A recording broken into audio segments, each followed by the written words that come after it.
Assalamu alaikum, амансыздарбы кыргызстандыктар. Менин аты жөнүм Жыргал Чоёнов. Мен сиздер менен бир ушундай бир өтө көйгөйлүү маселени бөлүшөйүн деп чечтим. Ал маселе азыркы биздин балдарыбыз, ушу кичинекей балдардын ушул телефон менен алек болуп аткан көйгөйлүү бир проблеманы айтайын деп чечтим. Мен кечегиде көз доктурга атамды алып бардым. Атамды алып барып көзүн көрсөтөйүн деп алып барып көрсөтүп атсам, мен бир тааныш балам өзүнүн 4-класста экен же 5-класста окуган кызын алып келип көрсөтүп калды.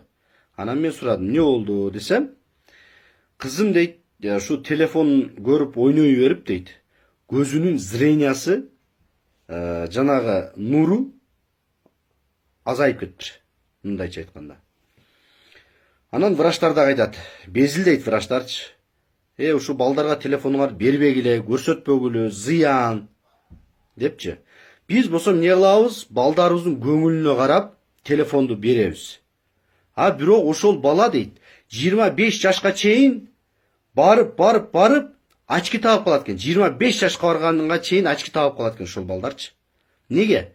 Себеп бул көздүн нуру бара аккумуляторго окшоп кадимкидей нурун жоготот экен. 40 жашка чейин кадимкидей луповой очки, өтө баягындай, түшүндүңөр да, луповой очки менен тагып ошондо дагы зорго көрөт экен.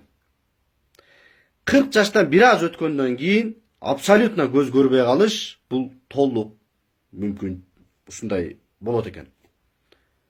Эми биздин келечегибиз болгон балдарыбыз, сиздин балаңыз, сиздин кызыңыз, ушу өзүңүздөр проблеманы ашырып, баланын көңүлүнө карап, ушул телефонду бергендин максатынан ушундай болуп, көп жаш балдар көз доктурда азыркы учурда өтө көп катталып атыптыр.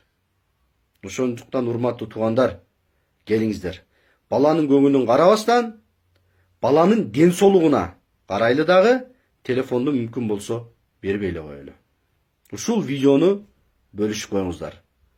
Мусулман адам дейт, өзүнө каалаган жакшылыкты бирөөгө кааламай сайын дейт, ал толук момун мусулман эмес деген. Бар болуңуздар.